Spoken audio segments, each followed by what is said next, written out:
शादी की रात मैं दुल्हन बनी कमरे में बेड पर बैठी थी, लेकिन मैंने ऐसी शादी बिल्कुल भी ना देखी थी। मेरे मुंह पर इतना बड़ा घूंघट था कि शादी में हुए अजीब हरकतें मैं देख ना सकी थी। शादी में आए हुए लोग ऐसी बातें कर रहे थे, लेकिन मुझे कुछ भी पता नहीं चल रहा था। मुझे तो लग रहा था कि कुछ तो गलत जरूर हुआ है, लेकिन मुझे जल्दी ही रुखसत कर दिया था तो मैं ससुराल चली आई थी। मुझे कमरे में बेड पर बिठा दिया गया और मैं बेड पर बैठे मेरे शौहर का इंतजार कर रही थी। कुछ ही वक्त गुजरा था कि शौहर कमरे में दाखिल हुआ। मैं तो इसे देखकर दंग रह गई थी। वो तो तस्वीर वाली फोटो से भी खूबसूरत लग रहा था और वो कमरे में आते ही मेरे करीब आकर बैठ गया और रोमांटिक बातें करना शुरू कर दी। मैं तो हैरान थी कि जितना है खूबसूरत था, इसे कहीं ज्यादा इसकी बातें खूबसूरत थी। और इसने मेरे हाथ को पकड़ रखा था और जेब से एक डिब्बी निकाली और मेरे हाथ में सोने की अंगूठी पहनाई। मैंने तो ख्वाबों में भी नहीं सोचा था कि वो मुझे मुंह दिखाई में सोने की अंगूठी पहनाएगा। मैंने तो सोचा था कि बस 2-3 हजार देकर जान छूटेगा, लेकिन अगर वो 2-3 हजार भी देता ना तो मैं खुशी खुशी मान लेती। लेकिन इसने तो मुझे सोने की अंगूठी दे दी। इस अंगूठी को लेकर मैं बहुत ही ज्यादा खुश थी। अंगूठी पहनाते हुए इसने मेरे साथ बहुत से वादे किए थे। कह रहा था कि मैं तुम्हारा ख्याल रखूंगा, बस तुम मुझसे एक वादा करना, तुम मेरी हर बात मानना। मैंने कहा आपकी बात मैं नहीं मानूंगी तो और किसकी मानूंगी। मेरी ये बात सुना था कि वो बहुत खुश हो गया और ये कहकर कमरे से निकल गया कि मैं अभी थोड़ी देर में आता हूँ। और फिर थोड़ी देर बाद कमरे में दाखिल हुआ। फिर से मैं इसे देखते ही मैं शर्म से मेरी आंखें नीचे हो गई।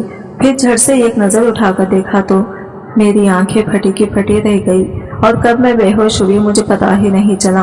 और जब सुबह उठते ही मैंने अपनी उंगलियां पर देखा तो 7-7 सोने की अंगूठियां थी। मैं ये सोने की अंगूठियां देखकर हैरान हो गई। मेरी उंगलियों में 7 अंगूठियां थी। इसका मतलब तो मेरे साथ आप समझते ही होंगे। मेरा नाम आयजा है। मेरी उम्र 20 साल होते ही घर वालों ने मेरा रिश्ता देखना शुरू कर दिया था। हमारे गांव में जिसमें हमारा कच्चा मकान था और इस गांव में 100 घर आबाद थे, जिसमें कोई ना कोई डॉक्टर, टीचर या फिर टेलर था। किसी ने कपड़े की दुकान बनाई थी तो किसी ने खाने पीने की। हमारा गांव बहुत ही छोटा था, लेकिन हम इस गांव को छोड़ नहीं सकते थे क्योंकि हम मुफ्त की जमीनों पर घर बनाए बैठे हुए थे। हमें इतनी ही सहूलत थी कि ना ही हमें घर का किराया देना पड़ेगा और ना ही बिजली का। ऐसा लगता था कि सरकार यहाँ की जमीनें भूल गई हो। खैर, जैसे तैसे हमारे घर का गुजारा हो रहा था और इस गांव वाले लोगों यहाँ पर अजीबोगरीब रस्में बना लेती। जब तक मैं छोटे से 20 साल की हुई तब तक भी मुझे इस गांव की अजीबोगरीब रस्मों का कुछ पता नहीं था। और जब मैं जवान हुई तो मैं हैरान रह गई। इस अजीबोगरीब रस्में भी मेरे ऊपर भी लाजिम हो चुकी थी, लेकिन अब मेरी उम्र शादी वाली हो चुकी थी और इन सारे रस्मों का रिवाज मुझ पर भी आ चुका था। ये रिवाज मेरे साथ भी शुरू कर दिया गया था। मैं तो हैरान रह गई थी। इस अजीबोगरीब रस्मों के मेरे ऊपर बहुत बुरा असर पड़ा हुआ था। लेकिन इस गांव की रस्में तो ज्यादातर लड़कियों पर ही होते थे। मर्द आदमी हो तो आजादी के साथ इस गांव में खुले आम फिरने की इजाजत थी। इन पर कोई भी रस्म नहीं बनी थी, लेकिन शायद औरतों को ही इस रस्मों से गुजरना पड़ता था। औरतों को तो सांस लेने के लिए भी इजाजत लेनी पड़ती थी। मैं जब छोटी थी तब से लेकर जवानी तक भी मेरी माँ को उदास ही देखा था। वो हर वक्त उदास और परेशान लगती थी और फिर रोती रहती थी। मेरे चिच्चा भी 3 थे, बल्कि मेरे अब्बा के 3 भाई थे। मेरी माँ के ऊपर इन सब के काम की जिम्मेदारी थी। उनके कपड़े धोना, उनके लिए खाना बनाना, सब कुछ मेरी माँ ही करती थी। कभी कभी मेरी माँ के साथ भी वो लड़ाई करना शुरू कर देते थे। वो बिल्कुल मेरे बाबा की तरह ही मेरी माँ के साथ लड़ते थे और मुझे ये सब देखकर भी समझ ही नहीं आता था कि ये सब हो क्या रहा है। ये सब लोग मेरे बाबा की तरह माँ के साथ क्यों झगड़ा करते हैं। लेकिन मैं इनसे पूछती भी थी, लेकिन मेरी माँ मुझे कुछ न बताती। खैर, मैंने अपना सर झटक दिया। अब मैं जवान हो गई थी, इसलिए मेरा रिश्ता देख लिया गया। मुझे दुल्हन बनने का बड़ा ही शौक था, जैसे कि हर लड़की का सपना होता है। मुझे बड़ा शौक था कि मेरे माँ बाप आपस में क्या बात कर रहे हैं, मेरे रिश्ते की बात कर रहे हैं, क्या बोल रहे हैं, तो मैं चुपके इनकी बातें सुन रही थी। मेरे बाप ने कहा कि अच्छे लोग हैं, लड़का भी बहुत अच्छा है, काफी सारे भाई हैं। जैसे ही मेरे बाप ने कहा कि ज्यादा भाई हैं तो मेरी माँ हैरान रह गई। इसने कहा कि ज्यादा भाई, मैं कभी भी इस घर में अपने बेटे की शादी नहीं करूंगी जहाँ पे इतने भाई हों। आप ये क्या कह रहे हैं? आपको क्या हो गया है? लगता है मेरी माँ परेशान हो गई थी कि इतने मर्दों के घर में बहुत सारे काम होंगे, इनके कपड़े धोना, कपड़े इस्त्री करना, क्योंकि इस गांव के लोग खुद से हिल के पानी भी नहीं पीते थे। इस गांव की औरतों ने मर्दों को इतना बिगाड़ा हुआ था कि वो सारे काम इनसे ही करवाते थे। ऐसे में 7 मर्दों वाले घर में जाना कोई इतनी अच्छी बात तो नहीं थी। मेरे बाप ने कहा कि पागल, वो इस पूरे गांव के सबसे ज्यादा अमीर लोग हैं, और सिर्फ इतना ही नहीं, शहर में भी जमीनें हैं इनकी। हम तो एक ही थाली के मेंढक बन के इधर ही बैठे रहे। उन्होंने तो शहर में भी घर बना लिया। कल को तुम्हारी बेटी शहर चली जाएगी। मेरी माँ ने कहा कि शहर चली जाएगी, और जो भाई है इनका क्या? नहीं नहीं, मैंने इस घर में अपनी बेटी की शादी नहीं करनी। मेरी माँ शायद भूल गई थी कि मेरी माँ को इतना बोलने की इजाजत नहीं थी, और इनकी इतनी बात किसी ने नहीं सुनी थी। मेरे बाप ने इनको शायद गुस्से से देखा था। इसके बाद मेरी माँ की आवाज ही नहीं आई, और सुबह मेरी माँ ने मुझे लड़के की तस्वीर दिखा दी और कहा कि यह है लड़का जिसके साथ तेरी शादी कर रहे हैं, लेकिन इसके भाई हैं। मेरी माँ ने अपना सर पकड़ लिया। मैंने कहा कि कोई बात नहीं माँ, भाई हैं तो क्या हुआ, देखो तो सही कितना हैंडसम लड़का है। मेरी माँ ने कहा कि खबरदार अपनी आवाज यही बंद कर ले, तेरे बाप ने सुन ली ना तो तेरी जबान निकाल देगा। तुझे हैंडसम की पड़ी है, तू ये नहीं सोच रही कि इस घर में इतने मर्द हैं। मैंने कहा आपके घर में भी तो मर्द हैं, तो मैं क्या करूं? आपकी तरह थोड़ी हूं कि अपने देवरों की नाच नखने उठाऊंगी। अरे अपना काम करेंगे। मेरी माँ अपना सर पकड़ के ऐसे बैठी थी जैसे कोई बहुत बड़ी मुसीबत आने वाली है। बस मैं लड़के की तस्वीर देख के ही खुश हो जा रही थी, क्योंकि लड़का बहुत ही ज्यादा खूबसूरत था।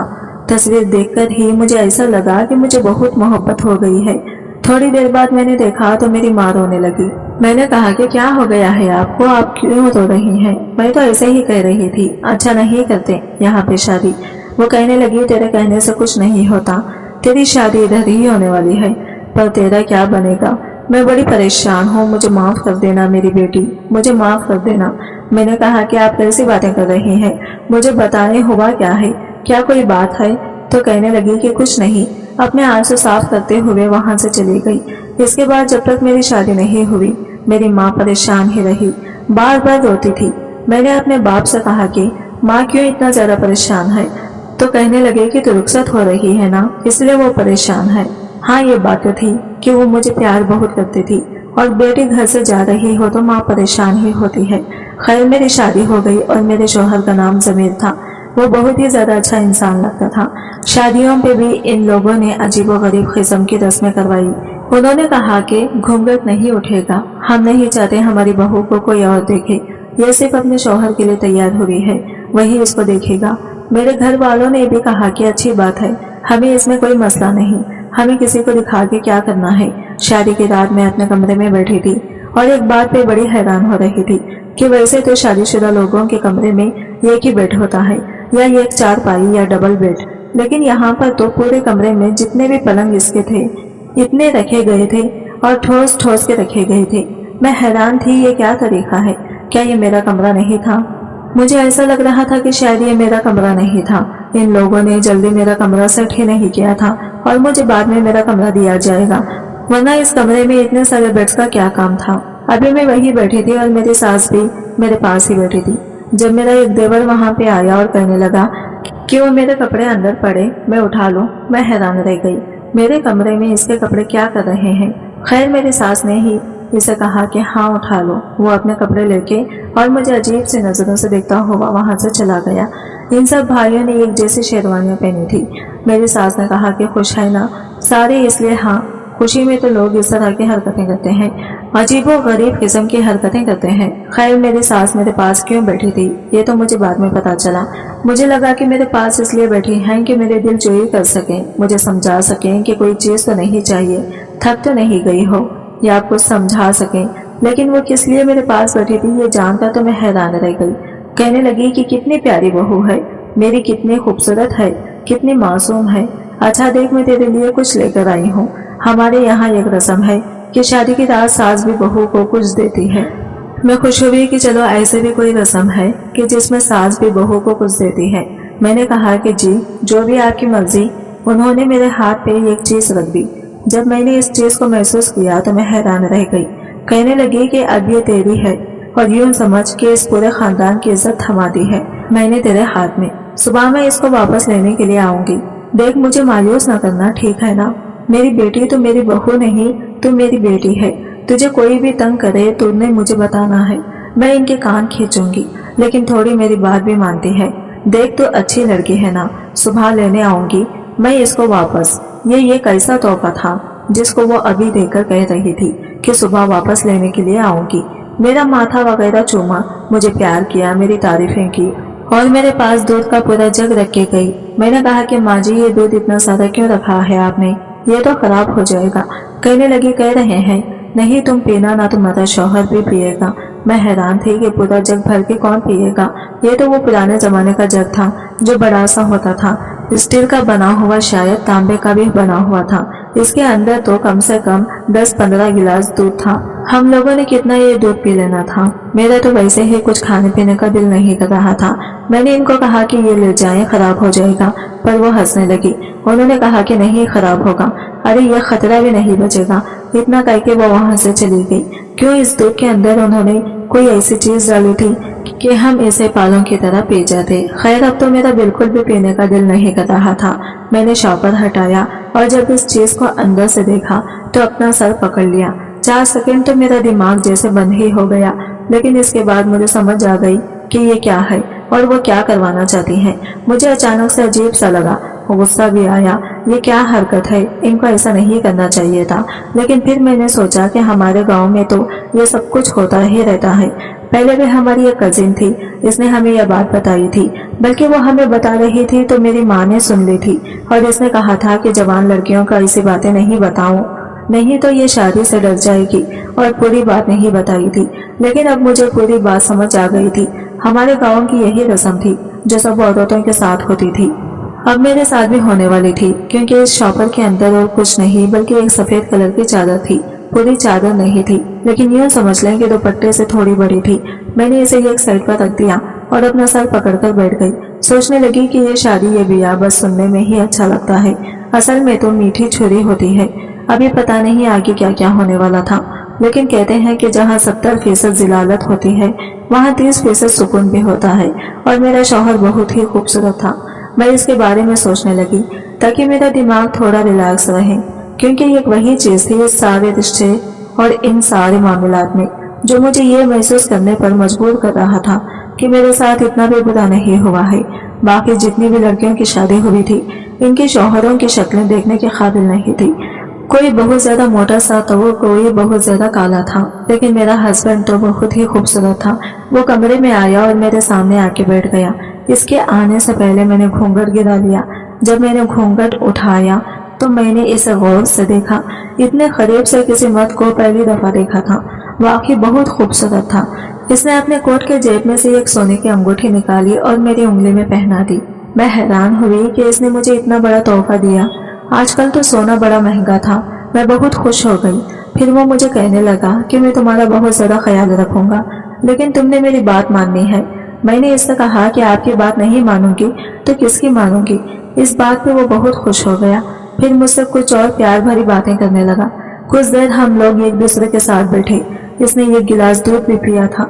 मुझे कहा कि तुम भी पी लो। मैंने कहा कि नहीं, मैंने नहीं पीना, मेरा दिल नहीं चाहता। थोड़ी देर के बाद वो कमरे से बाहर चला गया। इस कमरे के अंदर बाथरूम नहीं था, इसलिए शायद बाथरूम गया होगा। लेकिन जब वापस आया तो मेरे सामने आके दोबारा बैठ गया। इसने मेरा हाथ पकड़ा।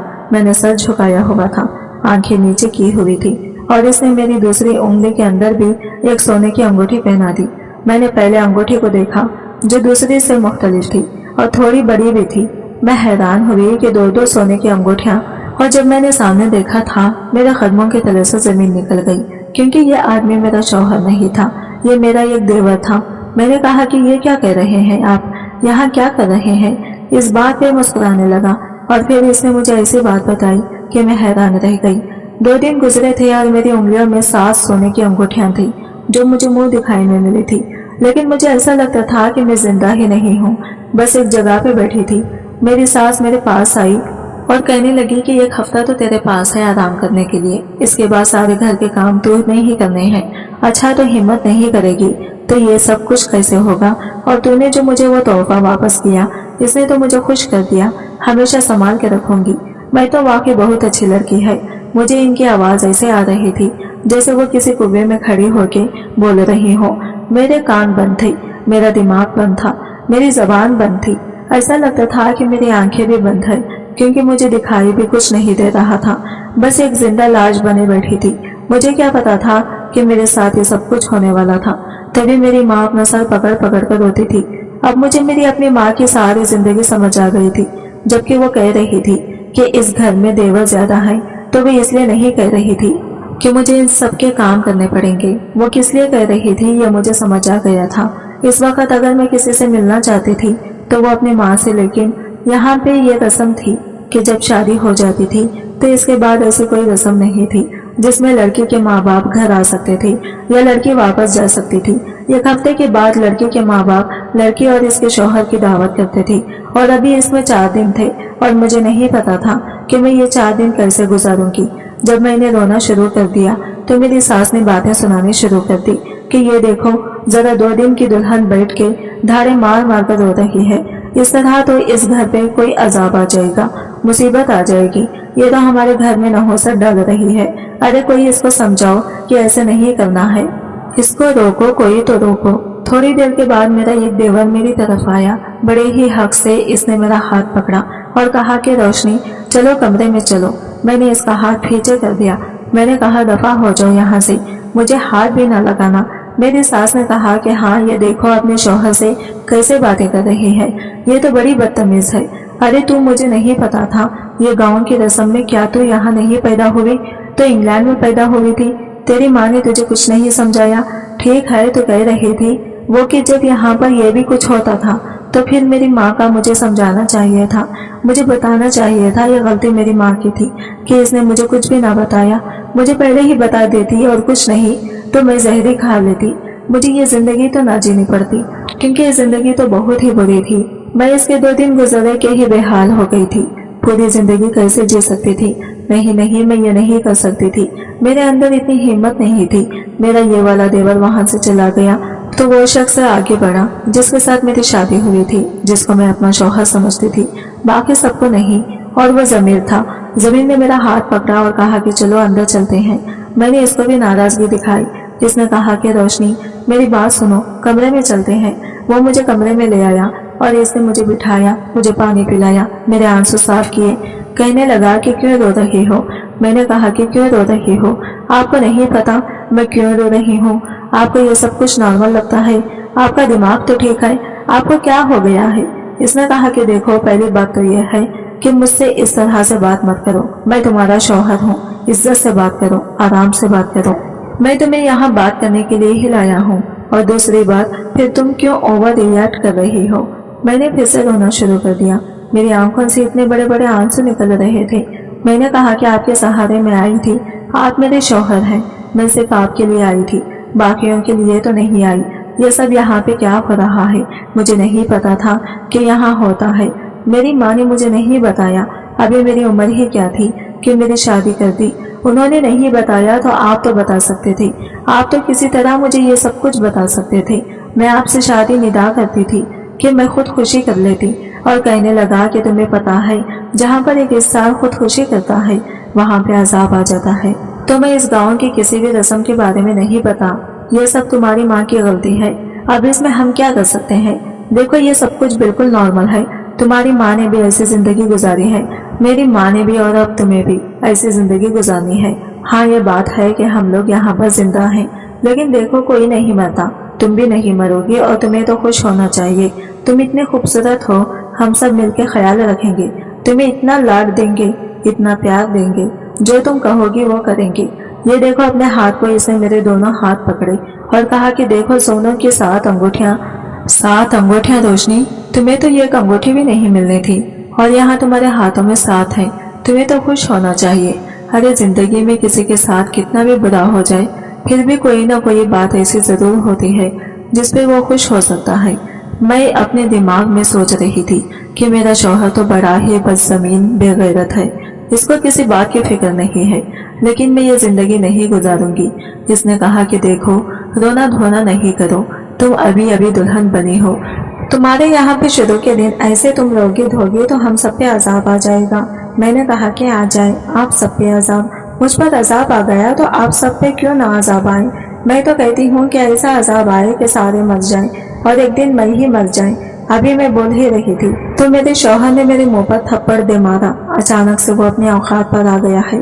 اس نے کہا کہ یہ تو میں تیرے سے پیار سے بات کر رہا ہوں، اوپر سے تو فضول باتیں کریں گی، ہم سب کو مرنا چاہتی ہے، ہماری موت کی دعائیں کر رہی ہے، نہ ہم مریں گے نہ تجھے مرنے دیں گے، پتہ نہیں کیسی باتیں کر رہی ہے، ایسا لگتا ہے یہاں کی ہے ہی نہیں، کہیں اور سے اٹھ کے آئی ہے، لے جاؤں گا تجھے تیری ماں کے گھر، وہ تجھے تفصیل سے سب کچھ بتا دے گی، اس کے بعد ہمارے سامنے چوں بھی نہ کرنا، ہمارے سامنے عزت دے رہے ہیں تو اس کو ہضم کرنا سیکھ، نہیں تو تیرا بہت برا حال ہوگا۔ میں چیخیں مار مار کر رو رہی تھی، میری چیخیں باہر جا رہی تھی، ان لوگوں کو میرے رونے سے مسئلہ تھا اور زیادہ رو رہی تھی۔ جب انسان کے پاس بدلہ لینے کے لیے کچھ نہیں ہوتا تو پھر وہ اسی طرح کی حرکتیں کرتا ہے۔ وہ کہہ رہے تھے کہ رونا نہیں تو کوئی عذاب آ جائے گا، اور میں تو چاہتی تھی کہ ان کے اوپر عذاب آ جائے، اس لیے میں چیخیں مار مار کے اور زیادہ رو رہی تھی۔ لیکن ایک انسان کتنا رو سکتا ہے؟ میری آواز بیٹھ گئی، گلا بیٹھ گیا، آنکھیں سوج گئی، آنکھوں میں جلن ہونے لگی۔ میں کھانا بھی نہیں کھا رہی تھی، مجھے لگا کہ کھانا نہیں کھاؤں گی تو یہ لوگ مجھے واپس چھوڑ دیں گے یا اس سب کو ختم کر دیں گے یا میری بات مانیں گے، لیکن ان لوگوں نے مجھے زبردستی کھانا کھلایا اور وہاں کی زبردستی کی میری زندگی تو برباد ہو گئی تھی۔ جیسے پہلے 7 دن گزر گئے، اب ہم سب کی دعوت تھی اور میں اپنی ماں سے ملنے والی تھی، مجھے بڑا تیار کروا کے لے گئے تھے، گھر میں بڑا اچھا کھانا بنا تھا، میں حیران تھی کہ سب لوگ نارمل تھے، سب لوگ خوش تھے، کسی کو کسی بات کی فکر ہی نہیں تھی۔ میری ماں کو بھی میرے سے بات کرنے کا وقت نہیں مل رہا تھا۔ کھانا کھانے کے بعد جب وہ برتن دھو رہی تھی تو میں پاس جا کے کھڑی ہو گئی، میری آنکھوں میں ایک ہی سوال تھا، وہ اچھی طرح جانتی تھی، میں ایک ہی بات پوچھنے والی تھی۔ کہنے لگی کہ ہاں غلطی ہے میری کہ تجھے بتایا نہیں، پر اگر تجھے بتا دیتی تو شادی ہی نہ کرتی اور تیرا باپ میرے پیچھے پڑ جاتا۔ معاف کر دے بیٹا۔ میں نے کہا کہ معاف کر دے، معافی سے سب کچھ ٹھیک ہو جائے گا، آپ کو کیا لگتا ہے یہ سب کچھ نارمل ہے؟ کہنے لگی کہ ہاں یہ سب کچھ نارمل ہے، اگر اس سب کو قبول کر لے گی تو یہ نارمل ہو جائے گا۔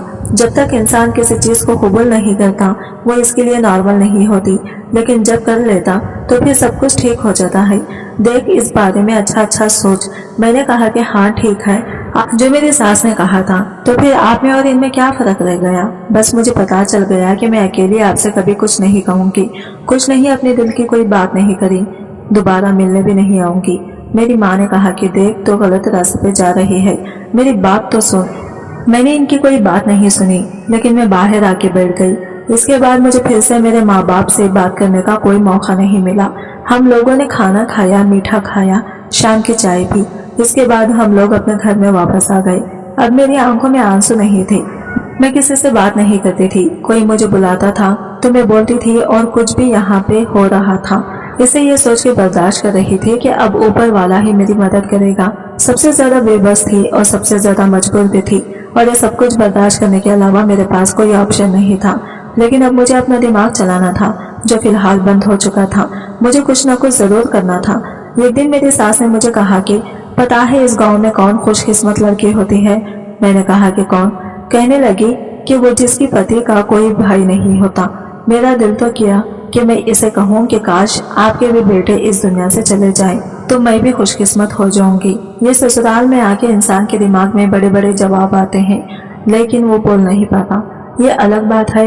بس میں گھر کے کام کرتی تھی، اس گھر میں ہونے والی فضولیات کو برداشت کرتی تھی، وہ سب میرے دیوانے ہو چکے تھے، میرے لیے کچھ بھی کرنے کو تیار تھے۔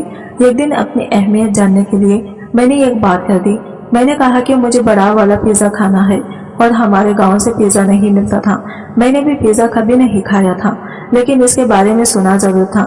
کبھی کبھی میرے باپ کے پاس جو فون تھا وہ میں اٹھا لیا کرتی تھی اور اس میں کچھ نہ کچھ دیکھ لیتی تھی، اور نہ مجھے تو فون رکھنے کی بھی اجازت نہیں تھی۔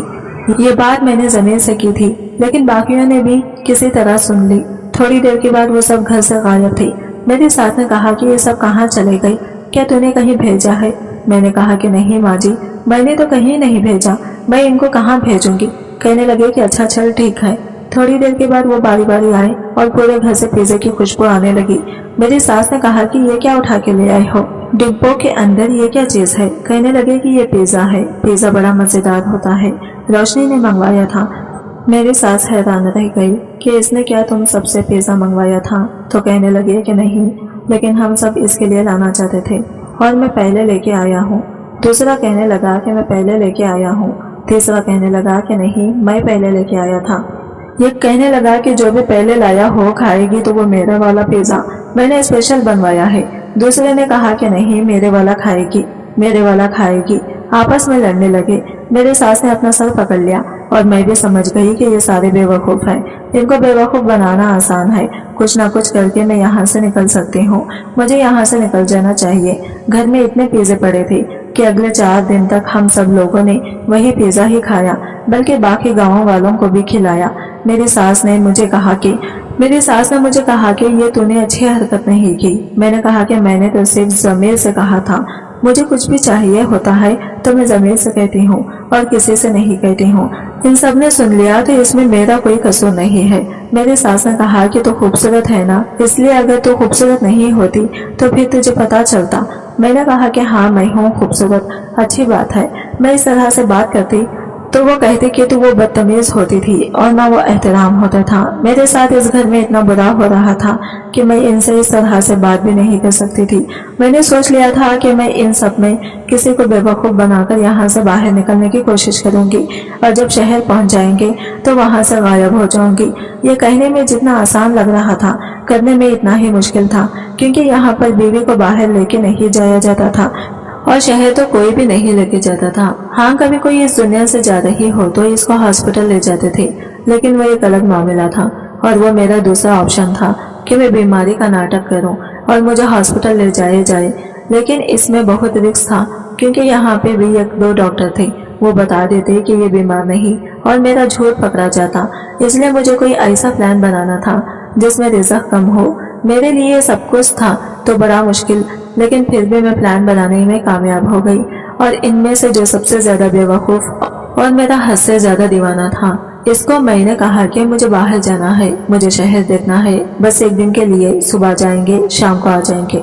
कहने लगा कि हाँ ठीक है, किसी को पता भी नहीं चलेगा। इस शादी को 2-3 महीने हो गए थे, तब कहीं जाके मैं ये प्लान बनाने में कामयाब हुई थी और अब इस पर अमल भी करने वाली थी। हम लोग शहर भी पहुंच गए थे, लेकिन थोड़ी देर के बाद मेरी तबीयत खराब हो गई। वो वहीं पे मुझे कहीं हॉस्पिटल ले गया और डॉक्टरों ने कहा कि मैं माँ बनने वाली हूँ। तो मेरे कदमों के नीचे से जमीन निकल गई, क्योंकि ये मेरे ऊपर एक बहुत बड़ा अजाब था। डॉक्टर यही समझे कि यही मेरा शौहर है जिसके साथ ये आई है और मुझे बताया कि फिलहाल सब कुछ ठीक है। इसने कहा कि ये तो बहुत बड़ी खबर है, चलो वापस चलते हैं। मैंने कहा कि नहीं, मुझे शहर देखना है। तो कहने लगा कि पागल, ऐसी हालत में तुम शहर में फिरोगी फिर क्या हो जाएगा। वो तो मेरा हाथ ही नहीं छोड़ रहा था। पता नहीं इसका ख्याल था या फिर इसको शक हो गया था कि मैं यहाँ से भागना चाहती हूँ। वो मुझे वापस गाँव ले आया। इसने किसी को नहीं बताया कि हम शहर गए थे, बस ये बताया कि इसकी तबीयत खराब थी तो डॉक्टर के पास ले गया था। ये माँ बनने वाली है। मेरी सास सबसे ज्यादा खुशी हुई और बाकी सब लोग भी बहुत खुश थे। या तो ये सब लोग बहुत ही ज्यादा फजूल दिमाग के लोग थे, या ये सब पागल थे, या इनसे ज्यादा बेवकूफ कोई नहीं था। ये कोई खुश हो रहे थे, ये इस बच्चे पे खुश हो रहे थे। कौन था इस बच्चे का बाप? क्या इनको इस बात का पता था? मेरी सास ने तो इतनी खुशियां मनाई, अपने गले से सोने की चैन उठाकर मेरे गले में पहना दी। वो सब भी मेरे लिए फूल लेकर आए, तोहफे लेके आए, कपड़े लेके आए। इतना सामान था कि कमरे में रखा नहीं जाता था। बहुत ही ज्यादा खुश था और अब वो सब मिलकर मेरा ख्याल कर रहे थे, लेकिन मेरे लिए इनका ख्याल भी जहर से कम नहीं था। मुझे इनकी शक्लें देखकर नफरत होती थी, मुझे गुस्सा आता था। मुझे कहीं बाहर नहीं जाने दिया जाता था, सिवाय डॉक्टर के मुझे कहीं पे भी लेके नहीं जाते थे। मेरी कोई दोस्त तो वैसे भी नहीं थी, क्योंकि इस गांव में हम सबकी पढ़ाइयाँ भी घर पे हुई थी और हमें किसी के घर आने जाने की इजाजत भी नहीं थी। हमारे साथ जो कुछ भी हुआ था वो बहुत ही बुरा और अजीब हुआ था। अगर किसी और को बताया जाए तो वो कहे कि तुम्हारे साथ तो पहले दिन से ही जुल्म हो रहा है।